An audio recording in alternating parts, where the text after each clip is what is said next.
सभी साथियों को मेरा नमस्कार। प्यारे विद्यार्थियों, आप सभी की तरफ से मेरे पास बहुत से आपने मुझसे सवाल पूछे कि सर स्कूल कब खुल रहे हैं, 10th का रिज़ल्ट कब आ रहा है, 12th का रिज़ल्ट कब आ रहा है और कोरोना वायरस के बारे में भी आप लोगों ने बहुत से क्वेश्चन पूछे हैं।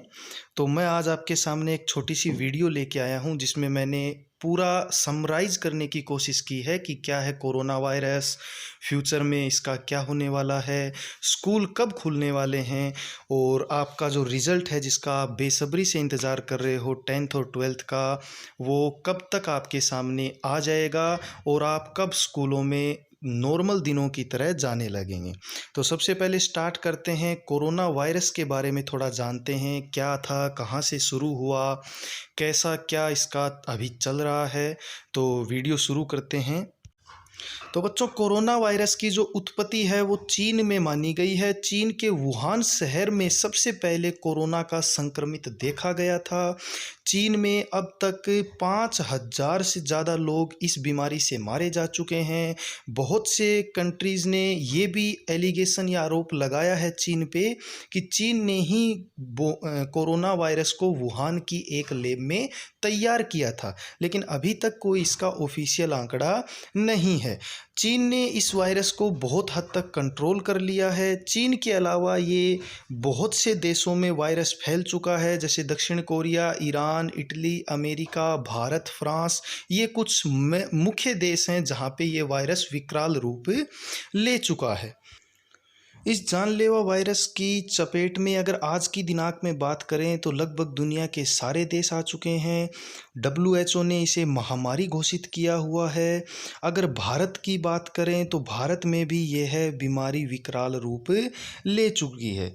24 मई की दोपहर तक पूरी दुनिया में लगभग 53 लाख लोगों में कोरोना पॉजिटिव पाया गया है और 3,42,000 मौतों इससे हो चुकी हैं और अकेले अमेरिका में अब तक करीब 1 लाख मौतें हो चुकी हैं। अगर भारत की बात करें तो भारत में भी अभी तक 1 लाख से ज़्यादा लोग इसकी चपेट में आ चुके हैं और 3,000 से ज़्यादा मौतें अभी तक इस बीमारी से हो चुकी हैं। अगर भारत की बात की जाए तो भारत में कोरोना वायरस सबसे पहले केरल में जनवरी में देखा गया था, लेकिन सबसे राहत की बात है कि केरल में अब मोस्टली जो मरीज़ हैं वो ठीक हो चुके हैं।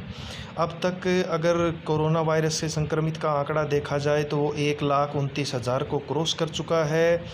प्रतिदिन लगभग 6,000 नए मरीजों का पता चल रहा है और विश्व भर में कोरोना के जो मरीज़ हैं, जो कोरोना से संक्रमित व्यक्ति हैं, उनकी संख्या है वो 53 लाख को क्रॉस कर चुकी है, जिसमें 22 लाख लोग स्वस्थ हो चुके हैं।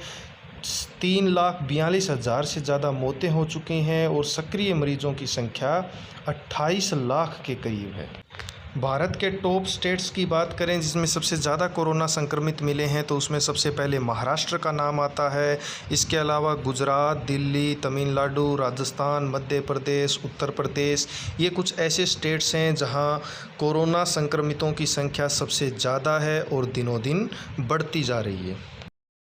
कोरोना वायरस की बात करें तो कोरोना वायरस का संबंध सार्स फैमिली से है, जो जुखाम से लेके सांस लेने में तकलीफ जैसी समस्याएं पैदा कर सकता है। यानी यह वायरस सबसे ज़्यादा मनुष्य के फेफड़ों को नुकसान पहुंचाता है। कोरोना वायरस के लक्षणों की बात करें तो इसका सबसे पहले जो इसकी शुरुआत होती है वो हल्के बुखार से होती है। आपने स्टेशनों पे देखा होगा जो स्कैनिंग की जाती है, यानी अगर आपका तापमान 99 और 99.5 डिग्री फ़ारेनहाइट है तो उसे बुखार नहीं माना जाएगा। अगर आपका टेम्परेचर 100 डिग्री फ़ारेनहाइट यानी 37.7 डिग्री सेल्सियस या इससे ऊपर पहुंच जाता है तो इसका मतलब है कि आपको कोरोना संक्रमण हो सकता है। इसके अलावा सांस लेने में समस्या, मैंने आपको बता दिया कि कोरोना संक्रमण है वो सबसे ज़्यादा फेफड़ों को यानी लंग्स को इफ़ेक्ट करता है। तो यहाँ पे सबसे ज़्यादा क्या कोरोना मरीज़ को सांस लेने में समस्याएं होती हैं।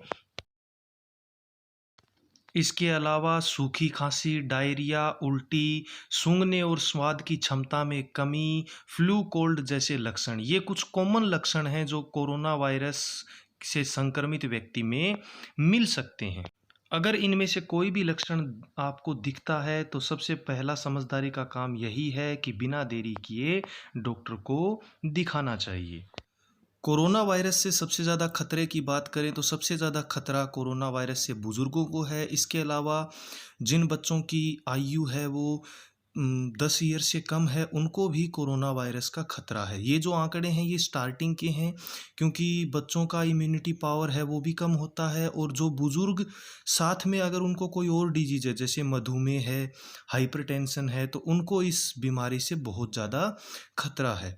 कैसे फैलता है कोरोना वायरस? कोरोना वायरस का प्रसार कैसे होता है? कोरोना वायरस मुख्य रूप से किसी संक्रमित व्यक्ति के संपर्क में आने से फैलता है। संक्रमित व्यक्ति अगर खांसता या छींकता है तो उसके जो मुंह और नाक से बूंदें गिरती हैं, उससे यह वायरस अन्य लोगों के शरीर में प्रवेश कर सकता है। यह वायरस उस वस्तु या स्थान को छूने से भी किसी अन्य में फैल सकता है। इसके अलावा अगर कोई व्यक्ति उस तय या चीज को छूता है जिस पर यह वायरस है, उसके बाद अपनी आंख, नाक या मुंह को छूता है, तो यह वायरस उसके शरीर में प्रवेश कर जाएगा। इसका मतलब ये है कि यह वायरस आंख, नाक या मुंह के रास्ते से किसी भी इंसान यानी स्वस्थ इंसान के शरीर में संक्रमण फैला सकता है।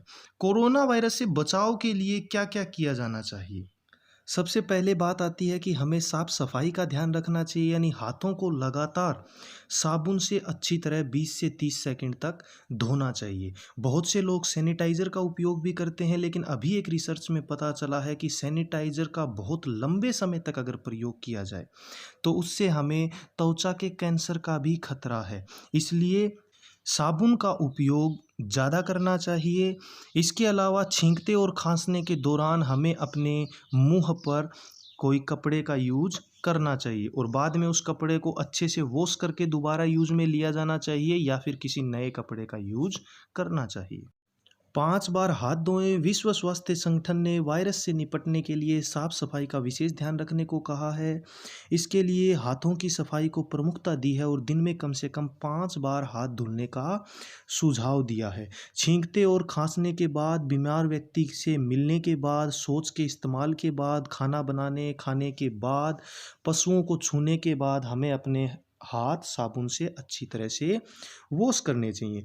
मुंह पर मास्क पहने। जब भी आप अपने घर से बाहर निकलें तो मास्क जरूर पहने। मेट्रो, बसों और ट्रेन का सफ़र करना हो तो मास्क पहनना न भूलें।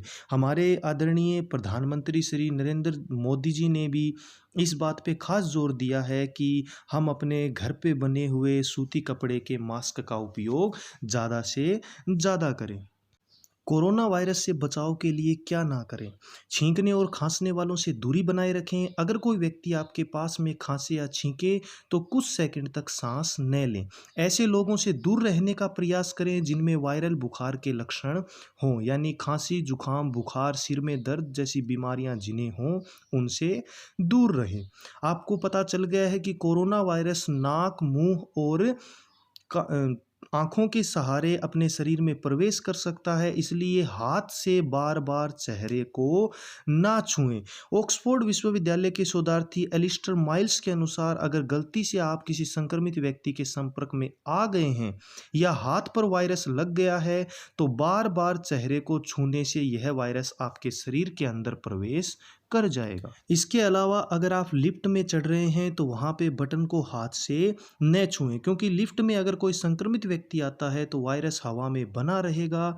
ऐसे में लिफ्ट में चढ़ने वालों के लिए संक्रमित होने का खतरा बहुत ज़्यादा है। बच्चों, दक्षिण कोरिया एक ऐसा देश है जहाँ पे सारे काम वो अलग हाथ से करते हैं, यानी अगर वो लेफ्टी हैं तो वो सारे काम राइट हाथ से करते हैं, अगर वो राइटी हैं तो वो सारे काम अपने लेफ्ट हाथ से करते हैं। सारे काम से मेरा मतलब है जैसे नॉर्मल जो काम होते हैं जैसे बटन दबाना या किसी भी चीज़ को छूना, तो उसके लिए वो अपने नॉर्मल यूज़ वाले हाथ से दूसरे हाथ का यूज़ करते हैं, और जिसको उन्होंने अपने एक ज़िंदगी का हिस्सा बना लिया है, जिसके कारण दक्षिण कोरिया देश है वो कोरोना वायरस से बहुत प्रभावी रूप से लड़ने में कारगर सिद्ध हुआ है। इसके अलावा कोरोना से बचने के लिए आपको आरोग्य सेतु ऐप का इस्तेमाल करना चाहिए। साथियों, आरोग्य सेतु ऐप है वो बिल्कुल स्वदेशी ऐप है जो अपने भारत में तैयार किया गया है। इस ऐप का फ़ायदा है कि अगर आप किसी जगह पर एक अन्य आरोग्य सेतु ऐप होल्डर के संपर्क में आएँ और वो अगर कोरोना पॉजिटिव मिल गया, तो आपको ये ऐप बता देगी कि आपसे कोई भी कोरोना संक्रमित व्यक्ति कितनी दूर है और आपको कोरोना से कितना खतरा है। यही वजह है कि पीएम मोदी से लेके तमाम सेलिब्रिटी लोग फ़ोन में आरोग्य सेतु ऐप डाउनलोड करने की अपील कर चुके हैं। अभी तक भारत में 5 करोड़ से अधिक बार इसको डाउनलोड किया जा चुका है। मैं आपको इसका लिंक यहाँ दे रहा हूँ, डिस्क्रिप्शन में भी इसका लिंक है। आप यहाँ से अगर आपने आरोग्य सेतु ऐप को अभी तक डाउनलोड नहीं किया है, तो आप इसको अभी इंस्टॉल कीजिए। यह कोरोना से संक्रमण का खतरा बहुत ही कारगर रूप से कम करने में सहायक होगी। इसके अलावा कोरोना से लड़ने में सबसे कारगर जो चीज़ है वो है हमारा इम्यूनिटी पावर। इम्यूनिटी पावर का मतलब है रोग प्रतिरोधक क्षमता। यानी हमारी रोग प्रतिरोधक क्षमता जितनी अधिक होगी, हम कोरोना से उतने ही कारगर रूप से लड़ाई कर पाएंगे। तो हम अपनी इम्यूनिटी कैसे बढ़ा सकते हैं? तो पीएम मोदी ने भी राष्ट्र को संबोधित करते हुए इम्यूनिटी बढ़ाने के लिए कुछ टिप्स दिए हैं। केंद्र सरकार के आयुष मंत्रालय ने भी कुछ नुस्खे बताए हैं जो मैं आपको यहाँ शेयर कर रहा हूँ। सबसे पहले जितनी बार भी हम पानी पीते हैं दिन में, तो कोशिश करनी चाहिए कि हम हल्का गर्म पानी पिएं। फ्रिज के पानी से फ़िलहाल परहेज़ करना चाहिए। इन दिनों आप जो भी खाना बना रहे हो, कोशिश करें कि उसमें हल्दी, जीरा, धनिया और लहसुन का इस्तेमाल ज़रूर हो। ज़्यादा तेल बटर वाले खाने से परहेज़ करने में ही समझदारी है। इसके अलावा रोज़ कम से कम 30 मिनट का समय अपने लिए निकालें जिसमें आप योगासन, प्राणायाम और ध्यान लगाएं। परिवार के साथ अगर आप हैं तो घर के अन्य सदस्यों को भी ऐसा करने के लिए कहें। इससे तन और मन दोनों तंदुरुस्त होगा, इम्यूनिटी पावर बढ़ेगी। च्यवनप्राश का एक डब्बा ले आएं, खासकर बुजुर्ग और जो 10 साल से कम के बच्चे हैं, और 10 ग्राम च्यवनप्राश डेली ज़रूर खाएं। इसके अलावा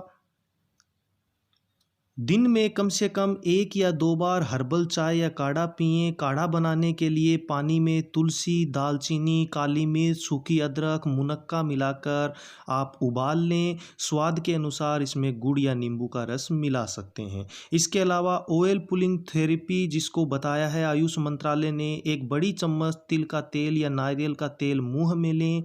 ध्यान रखें इसे पीना या गटकना नहीं है। इसे 2 से 3 मिनट तक मुँह में घुमाएं और फिर थूक दें।